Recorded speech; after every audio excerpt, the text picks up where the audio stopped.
Fuji X-T1 on NP₃.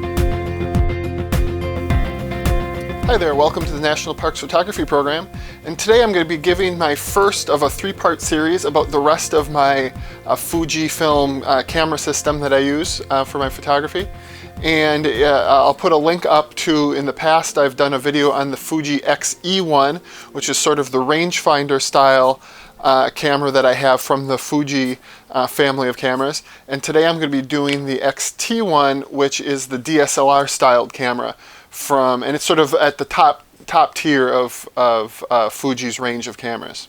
Then coming up over the next couple of weeks, I'll be doing other videos about the Fujinon series of lenses, as well as adapting other lenses to Fuji mirrorless cameras. So talking about the Fuji X-T1, the first thing I'm going to talk about is the layout of the camera. And it's something that is really, I think one of the best features of the camera.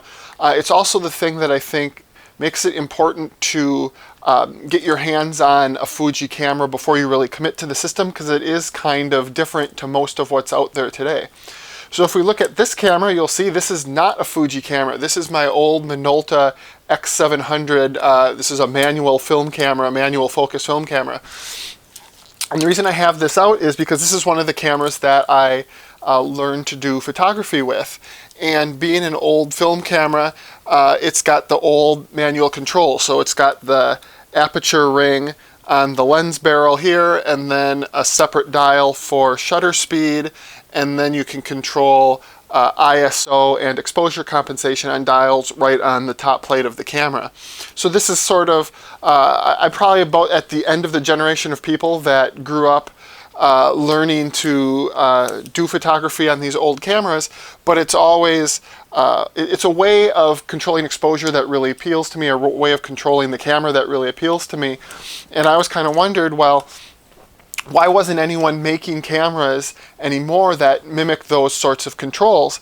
And then Fuji launched the X series, and sure enough, you can see on most of the lenses, not all of them, but on most of the lenses, you have the aperture ring on the lens barrel, and then you also have shutter speed dial, exposure compensation dial, and your ISO dial right on the top plate of the camera, as well as some controls for your drive mode and your metering zones. So this just is super appealing to me. I like shooting this way. I like controlling the camera this way. I find it very intuitive.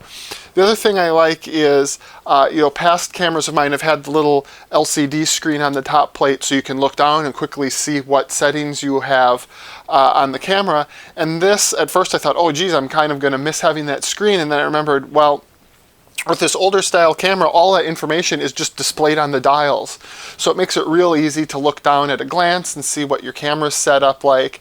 And I just think for my style of landscape photography, it really sets up well. I'm not sure it's the best system if you're shooting fast action and you need to be changing the settings, while you're looking through the viewfinder. You can get your thumb, especially the exposure compensation dial, you can get your thumb at it, but it doesn't work quite as smoothly as the more modern, sort of the more common DSLR systems that you see.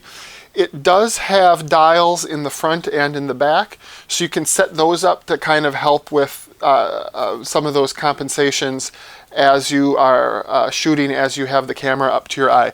But it just really isn't meant for that kind of shooting, as well as some of the other models that you might see.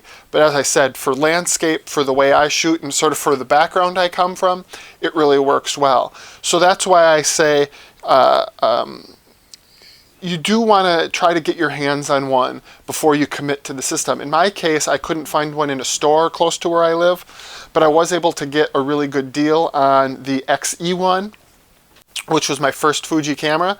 And so that allowed me to experiment with the system at a price point where if it hadn't worked out, I could have sold that on and basically broken even or come out, maybe less than the cost of a rental ahead of where I start, or behind where I started. So It's different. For some people, they're going to love it and think it's better, and for some people, they're going to say, "Oh, this just doesn't suit me. It's not intuitive to me," as well. So it is, I think, the most important consideration when you're buying into the Fuji series, the X series of cameras, is does this control system suit me as a photographer? So then, as we continue to look around the camera, you'll see you've got well, the Fuji X mount, obviously in the center.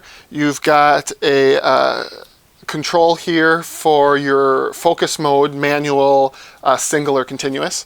It does have a sync port for a flash sync cord. It has your lens release button is here, and then it's got an extra customizable button that you can set for any of several features. So again, at the top, you've got your ISO dial. You've got on the back of that your drive mode dial. You've got your diopter for the viewfinder setting here. Shutter speed, exposure compensator, exposure metering zone. So it's spot metering, center weighted, or zone metering. A function button right here that you can customize, which is tucked in a little hard to get to, but it's there. Your on-off switch is a ring around your shutter release right here, and then your exposure compensation dial is right there. And then finally, the video button is kind of tucked away there. So actually that works out well because it's easy to get to, but not easy to hit accidentally. You have a dial here that you can customize, and then on the back, a second dial back here, so it works with your thumb and your forefinger. These two buttons, I believe you can customize: auto focus lock and auto exposure lock. Your playback and delete buttons. Focus assist will help like zoom in. I think that's customizable as well, but you can zoom in on the electronic viewfinder. The Q mode, it gets you into your all your different camera settings on the screen, and then a four-way, and you can customize how this sets up exactly, but a four-way control dial with the menu button in the center, and then change a display button to change the display. So it's pretty straightforward, I think, but like I said earlier, it's a little unique. It does have the tilting rear screen, so it angles about 45 degrees down, and then you can get it to go straight back up. So I do like these screens. I do kind of miss having one that flips around a little more. For if I'm shooting vertical and I have the camera low, I like to be able to flip the screen, have it flipped up so I can hold the camera right down at the ground and still control it that way. So just having sort of a 2-axis or a 1-axis tilting screen is better than nothing, but it's not as nice as some other cameras I've used. It does have an excellent electronic viewfinder, very large, very bright. I forget that I'm using an electronic viewfinder, except for if I go and use a camera that doesn't have one. I kind of miss that you can have a level gauge projected right on there, and there's so many things you can do with an electronic viewfinder that you can't do with an optical viewfinder, and I really appreciate those things. Some people really dislike them. They don't like that you're not seeing sort of straight out the camera lens, that it's an electronic version, and so that's just a preference issue. One isn't better than the other.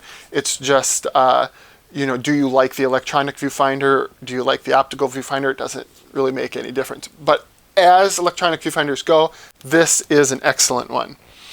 And the other thing that they can do with it, because it has the electronic viewfinder, is it's got some different focusing aids, especially for manual focusing. So my favorite ones are focus peaking, which draws little, well, you can select the color. I have it set to red. So it'll draw little red lines around the areas that are sort of the sharpest contrast areas. So that helps you get the focus pin down.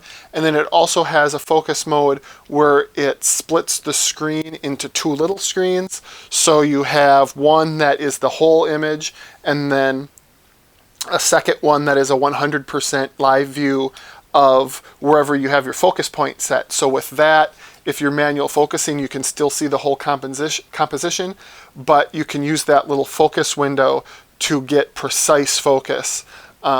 and I think it's just a really great feature and a great way to shoot. The other thing I really like with the electronic viewfinder and their setup is along the bottom of the screen they have a depth of field scale. And so as you're focusing with, if you're using their lenses, so whatever distance you have in focus, you can see that, and it really helps getting that for landscape photography, getting that focus nailed right on the areas where you want it. And it's something that I really appreciate when I'm setting that up.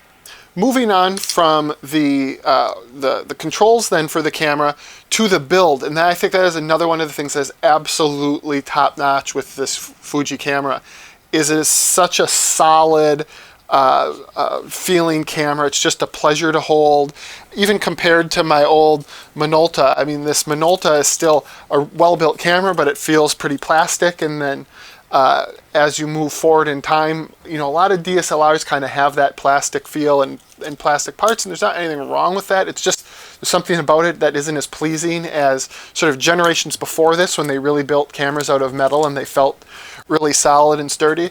That's how this feels. It's got, you know, a metal top plate and a metal bottom plate, and a lot of their lenses have, you know, metal pieces in the barrel, and there's some plastics on them, but overall they just have this great feeling of solidity, and it just sort of the tactile feel of the camera as you're using them is really enjoyable. It just, for me, helps that experience. It just feels like a really well-designed, well-built thing, and I really enjoy that. In addition to the overall build of the camera, I do love the grips that it comes with. It's got this vertical grip that is an excellent accessory. Even the built-in regular grip, it's kind of shallow, so it's not one of these big chunky grips that you're gonna like wrap your hand around like that. But for a small camera, I think this really works well. I end up just kind of curling my middle finger right around there, and then so I still feel like I have really good firm control of the camera. And like I said, for a smaller camera, I think this is the better way to go rather than trying to build in a too chunky grip. So you know, I like what they've done there. And then again, this vertical grip kind of even adds more to the solid feeling of the camera. You know, I'm a big guy, I'm 6'4", I got pretty big hands, but especially with this vertical grip, I don't feel like I have trouble gripping the camera or having a secure hold on it. And then of course this gives you the second shutter release, the second battery it holds. You know, some cameras you have to pull out the main camera body battery, and then you put 2 batteries into the grip and slide that in, and that's how you get your extra battery life. With this one, you keep the battery in the back of the main body, and then it holds the second battery in the grip, and it'll always use the battery power from the second battery first. And so a lot of times you don't have to be switching those batteries around. It's just easier to go back and forth, and I think it's a better implementation of using a vertical grip, and so that's something I appreciate as well. Moving on to the image quality, and I think this is one of the areas where Fuji really leads the pack. Even though this camera is a few years old now, you know, it's still, I think, achieving right at the level you'd expect from a camera in its price range. It has a 16 megapixel sensor, which isn't the highest count that you can get obviously these days, but it's at a level that I think is enough.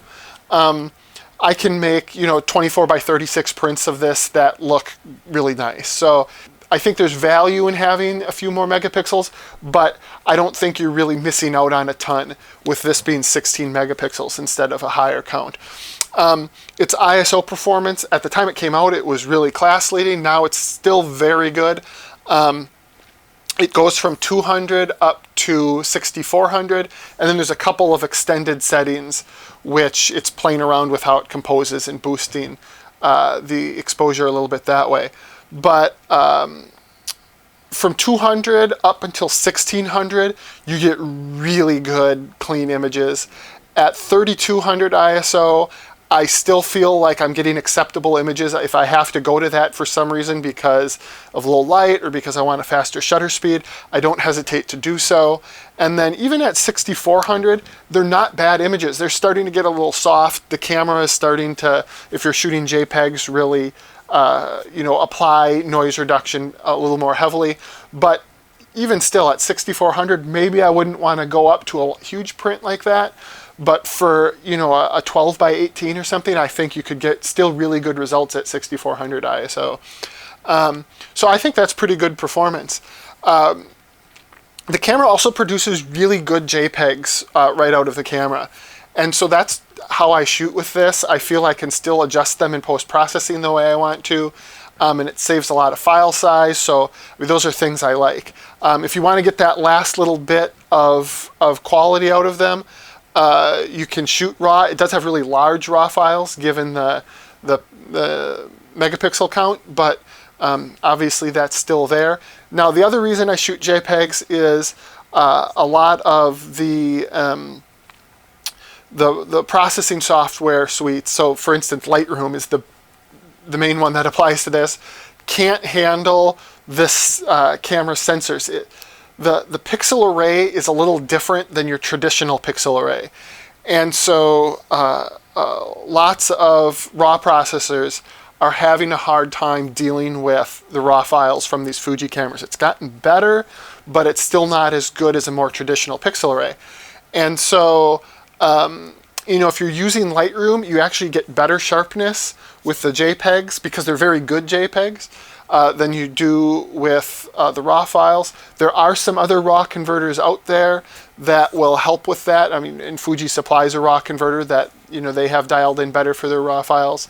But depending on something you want to look into if you're going to the Fuji system and you're just dead set that you have to use RAW files, is to make sure that whatever RAW converter you're using is going to provide the maximum image quality that you can get from these.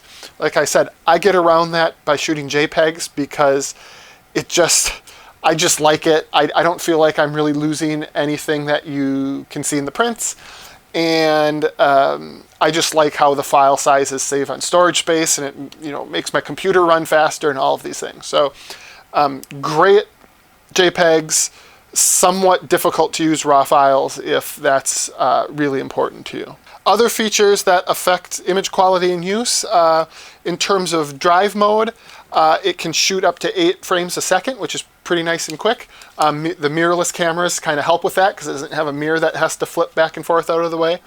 The focusing system for non-moving subjects, I think works really well. I don't have trouble locking on to things, even in sort of lower contrast situations. I think it does a really good job. So when I'm out shooting landscapes, I'm extremely pleased with the focusing system with that in this camera. And if you're shooting moving subjects, you know, it does pretty well. You know, I've shot a few basketball games with this, and you know, it's tough shooting, you know, close up, fast moving, people are cutting back and forth. This camera really isn't built for that fast of action. It tries so hard, and it does pretty respectably considering the limitations it has. But it isn't like, you know, a top of the line, you know, full frame DSLR or anything like that. So for point of reference, I have shot basketball games with a Canon 5D Mark II. I've shot basketball games with a Canon 5D Mark III, and I've shot basketball games with this. And I would say this is slightly better than the Mark II, but not really close to being as good as the Mark III. And that's kind of an apples to oranges comparison because the build and, you know, everything that goes into a Canon 5D Mark III or now the Mark IV, it's a whole other, you know, ball of wax from, you know, a compact mirrorless camera like this. But I mean, if that's really what you're doing is shooting fast action, this isn't going to be the camera for you. Now, it does matter for wildlife, and in most wildlife settings I've been in, it does well enough. It can track a subject, it can deal with movement, it can deal with things moving closer to you or away from you fairly well, and so you're not going to miss a lot of shots. There's better things on the market, but as a compact camera, mirrorless camera, I think it does really well. Part of the reason it does really well is another feature of the Fuji system, is that Fuji has this philosophy of Kaizen, or continuous improvement. And so with that, they're always, not always, but they're frequently sending out real meaningful firmware updates for their cameras, and it's one of the real attractions to this system. When this came out, the autofocus tracking was much more poor than it is today. So on that scale I gave before of cameras that I've shot basketball games with, it wouldn't be nearly as good as that 5D Mark II was as it came out. But maybe a year after I had the camera, they released another model of X-T1, the graphite one, so it's got kind of a silver graphite colored metal plates on the top and bottom. And as they released that, they had an updated focusing system that added some sort of better zone modes and better focus tracking, and it really has made a difference. I'm a believer that you buy a camera for how the camera is as you buy it, and if it doesn't have the features you need as you're buying it, you shouldn't buy that camera. But and this certainly had that. I was very happy with it before any of the updates, but to have gotten this a repeated series of firmware updates that have added new features to the camera is just awesome. And it's not something that's going to continue on forever. They have to keep developing cameras, and newer cameras have better processors and better hardware, and so they're not going to be able to apply every new feature back to the older models. But they really seem to try to a degree that the hardware in the camera will allow, and it's something that I think they do better than other makers and that I really appreciate. Finally, looking at price, this camera right now at B&H, the body only is $999, which I don't think is a bad price for something of this quality at all. With the 18 to 55 kit lens, it's $13.99. So I don't think that's really a great, this is a very good lens, and it's probably worth $400 compared to a lot of other lenses out there in the market. I just think you can beat that buying the body and then looking, for a used lens from a reputable used seller like KEH or something like that. I think you can do better than $1,400 for this kit now. The thing to note about that is it's likely that Fuji's going to be coming out with a successor to this camera relatively soon. Earlier this year they launched the X Pro 2, which is their new version of their top tier rangefinder styled camera. And it has some upgrades over what you see in the X-T1. So notably a 24 megapixel sensor instead of 16, better autofocusing, better high ISO performance. You can bump it up, another stop or two. And so those upgrades are going to come to X-T2. So those may be important to you. They're not meaningless upgrades. Now that upgraded X-T2 is going to cost more than $999 for the body, as the price of these things always fall as they age a little bit over time. So whether that is worth waiting for and worth a little extra money, that's up to you. The other thing that's going to happen when the X-T2 launches is you can bet that the price of these on whatever new stock is left is going to fall even further. So if this is what you need, it still might be worthwhile to wait and see if you can get an even better deal on an X-T1 in the not too distant future. So overall then, I've used a few different cameras, a few different camera systems in my time, and getting into this Fuji system is the one that has sort of stopped me looking around to see if there's something better for me. It does what I need it to do. It functions in the way I'd like a camera to function. It's a pleasure to use. I don't ever look at the images and think there's something lacking about them. I don't ever go out into the field and think that, oh, I wish it was a different size, or I wish the controls were in a different place. It's not absolutely perfect. Like I said, I wish the screen flipped a little different, and there's always some little thing here or there, but this is really as close as to what I'm looking for as I think I'm going to find.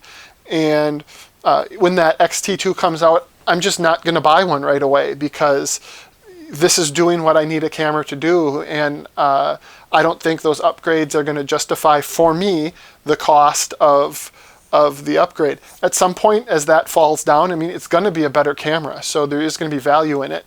But this is good enough, and Fuji supports them well enough that I can afford to wait, which is, it's nice that I feel like Fuji is sort of taking care of their customers with the updates and with, really quality products.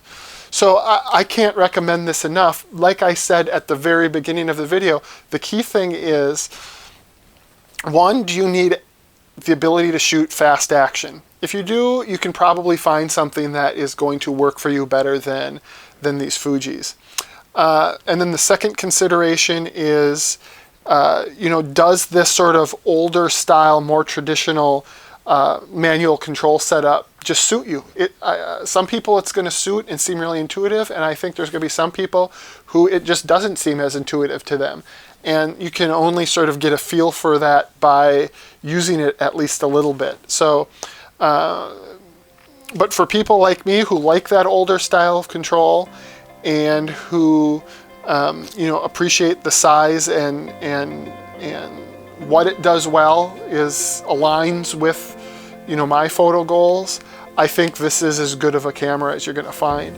And then as an added bonus, their rangefinder cameras, like I have an XE1, which I reviewed previously, and so it gives you some versatility too, with same lenses, but you can take them to different places where those different styles just work a little better for the different environments. So that flexibility is something I appreciate as well.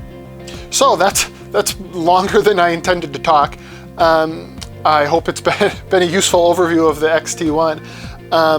Keep an eye out. I have the video coming next about the Fuji non-lenses, and then another one about adapting lenses for these cameras, or mirrorless cameras, which is one of the real advantages of this form factor. So keep an eye out for those. If you don't want to miss those, you want to make sure you see them, subscribe to my channel, and then also for other national parks related content that's coming up.